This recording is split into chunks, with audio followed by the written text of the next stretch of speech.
Okay, welcome back to my Sorare journey. If you haven't played Sorare before, my link will be in the description. If you have, I hope you enjoy. This episode, we're going to look at, what's been happening with the club, who I won when I came 16th last week. I'm going to explain later on the giveaway for, the next month for the Community D5 team.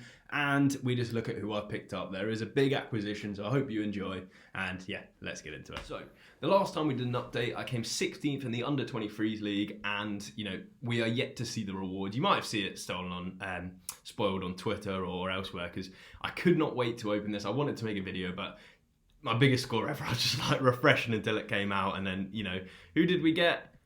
Ricardo Pepe. So, he goes on with the rest of the rewards we've won in the limited division, and I'm absolutely blown away with how happy I was to get this guy. 18, one of the best youngsters on the whole platform, scoring really well. Ultimately, a really high in demand card.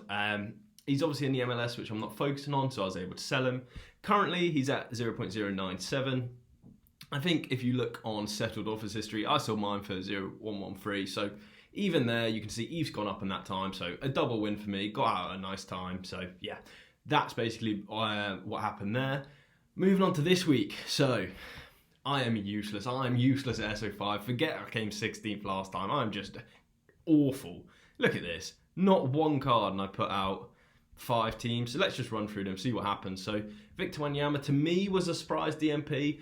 You'll see a running trend through this episode, and I think it's DMP did not play.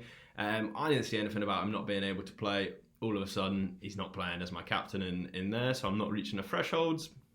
Tough one to take. All-Star D5, not my go-to, where I really want to win, but Berisha's coming off the best game he's had at Fenerbahce, or Galatasaray, I'm pretty sure it's Fenerbahce, and gets dropped, just not played, so that's not great. Probably one I can look to get rid of. He's on the higher end for a team that's not really competing, and you might be thinking, what's Bono doing in there? Like, great score, but, isn't he in your Champion Europe team? Didn't have a Champion Europe team. If you saw the news, obviously, the Argentina game, the Brazil game, all the South American, international fixtures were playing. Left me without a team, basically, so I was up against it right from the start. So we came into the community team, and wow, what a start we had on Friday with the defensive stack yet again putting in big scores. And as it came down to it, just Victor Wanyama let me down twice. That's the first time I've actually had someone bite me twice, because maybe going forward you shouldn't put 2 players in the same team if you're not overly certain, you don't have 100% knowledge of them. But basically this week I didn't have as much time as usual. My life's gone a bit hectic at the moment. Even the videos are getting a little bit harder to make in terms of my time. So if you do see me dropping off the amount of videos, that's why. I'll try and do as much as I can, obviously. And a big shout out to, I think it's Orange Fly that gave us the loan for this week of Tejon. He gave me a selection of who I want to pick between Hulk, Hernandez, and Tejon. I looked into all of them. I thought Tejon was the right choice. Of course, he wasn't. I haven't checked what Hulk got, but I know Hernandez outscored him pretty easily. Oh, the creme de la creme, that is my under-23 D5 team. Captain Jota, he's done it again. Unbelievable. Rasmus Christensen, he's had one of his best games. I really thought he'd be the king of the under-23s defenders. He's a great scorer, don't get me wrong, but he isn't that Kikuchi that I said he was when I first picked him up. So that's one of the things. And then we had 2 did not plays. One of them was my own fault. Orlean was actually suspended. I should have seen that, but like I said, didn't have that much time to check on everything and trying to rework my whole team when I found out the South American leagues are playing and Messi won't play, Vinicius Jr. won't play. Yeah, it was a bit of a nightmare. Jules Koundia, so yeah, another DMP. I mean, I didn't see any information on him, but there was some in the Spanish news about it. So again, I'll put that down as my fault. But as much as we've had an absolutely rotten week, I'm so glad it all happened at one time. I'd been on a good run of no DMPs, scoring really well. So if it's going to go bad, at least happen in one week. Going forward, none of this, please. Obviously, I'd chuck in the weekly challenge just to see how it's going. So we need work, basically. There's too much money invested in people like Miwani, who's a great under-23s player, but, I'm not needing him for that. I just need points now. So let's see what's going on with the club. First, we got a notification. You have sold Ricardo Calfiore. So, big Roma fan. I think he's a great player. It was basically his rookie card. He's only 18, 19 now. He's a really good player and has great utility in SO5, but I just can't really be sitting on a player like that. It looks like he's lost his first team position. I've sold him going into Europa Conference League, so obviously people are looking to pick him up because he's got an easy fixture, should play. Fair enough. I think it's win-win for everyone. And ultimately, I got a great price for him. I sold him for 0.14. about selling for about 0.15 at the time, so right just below the market price. But like I said, I need that liquidity now, so I could do some extra things in my club. And I think Roma cards are probably just around the corner, so if I did want another one, I'm expecting this price to go down. If you remember back in the day, I actually swapped him for Hugo Guillamon. Just ruined my club, that guy. Always cost me rewards. So if we look at that price, I think I paid 0.3 extra or 0.4. If you go back to an old video, I'm sure you could find it if you really want to know.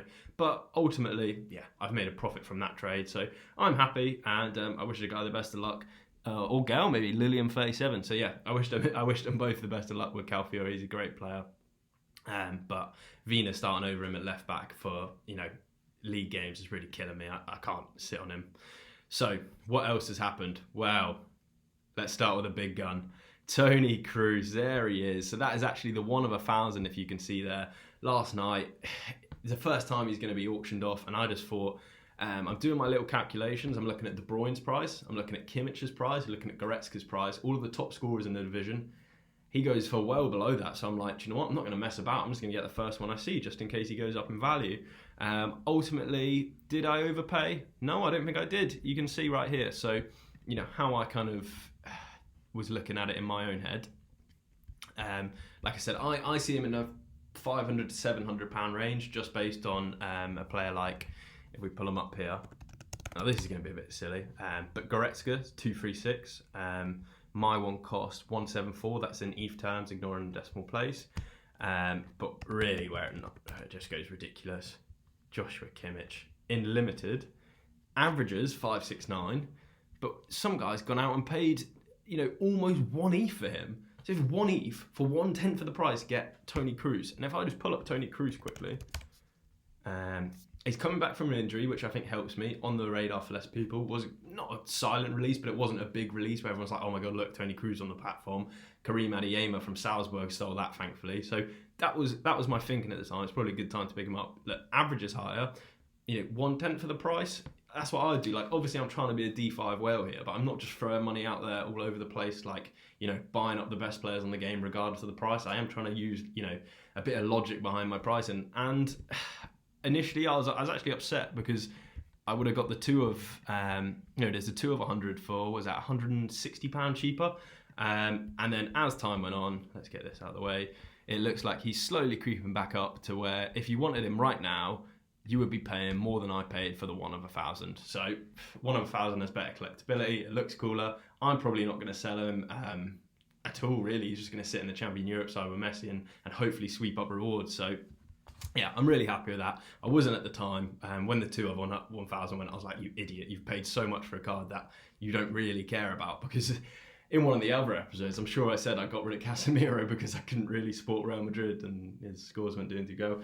And I signed another Real Madrid player. So yeah, these things happen. Anyway, I'm really looking forward to basically the team we can put out with Tony. Again, think I got a good deal for him, even though I know he is a very expensive player. And yeah, I understand not everyone's got the money.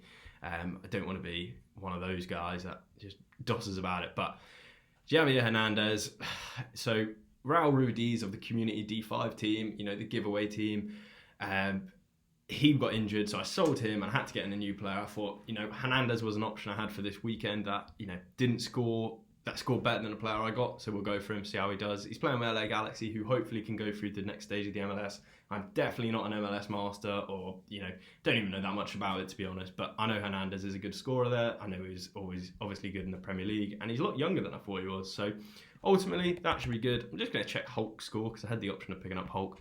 He got 50, so yeah. I picked the worst of the 3, obviously, but a big thanks out to Orange Fly for letting me borrow him. It was really nice, especially because he knew it wasn't going to me. All of the rewards for that team for this month are going to be Benjamin, which are currently nothing because I've been absolutely stinking. It was the international break. For me, personally, I take the international breaks as a break. I don't really get too involved with Sorare, basically. I leave my teams in that I think are playing and have good fixtures. I don't really look at, who's going to play in expected minutes. It's just probably not worth the hassle given how much randomness there is to it.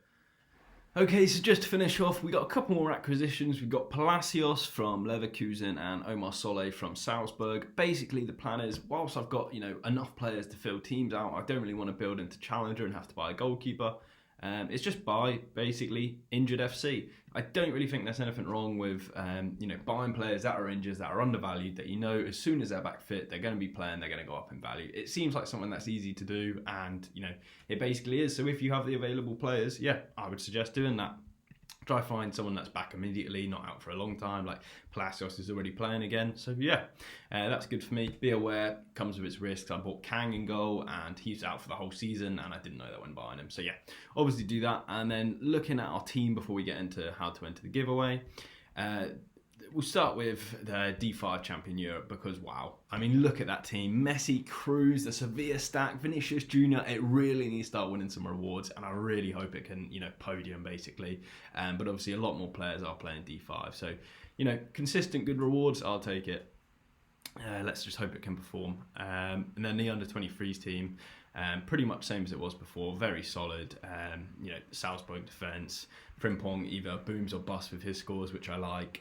Orleans got 100 in the last one. They got us for rewards. Besides that, very consistent high scorer. And Jota, who is on absolute fire for Celtic. What a pickup that was by me. I got him for about 25 quid. He's about 200 to 300 quid now. I think even probably a little bit higher, to be honest. But not looking to sell him, obviously. Finally, the Champion America, the giveaway team. If you don't know, all of the rewards I win with this team for each month will be given away. This month's is B.I. Benjamin, and be honest, I'm not playing the best I could play on SO5. He's not going to go home empty-handed. I'll definitely give him something, but for the end of the month, let's hope we can win something else. If you want to be the winner for November, it's really simple to enter. Firstly, you just have to subscribe. Secondly, you just need to comment below on this video. When you comment, I'm actually going to add something in this month just to spice it up a bit for those that do watch to the end, because you're the real MVPs that watch the whole video. So this week, comment below a player in these three teams that you've just seen. Which one you think will score the lowest, right? They do have to play just in case some injury news come out and they don't play, scoring 0, trying to be clever doesn't work. But just comment who you think will get the lowest. You don't have to win. It will be randomly selected like I did last time. But if you do get selected and you got the player right, I'll give you an extra prize just for the fun of it. So that should be good fun. Overall, thanks for watching. Please subscribe, please like the video, share it with people if you enjoyed it, and all the best on Sorare. Cheers.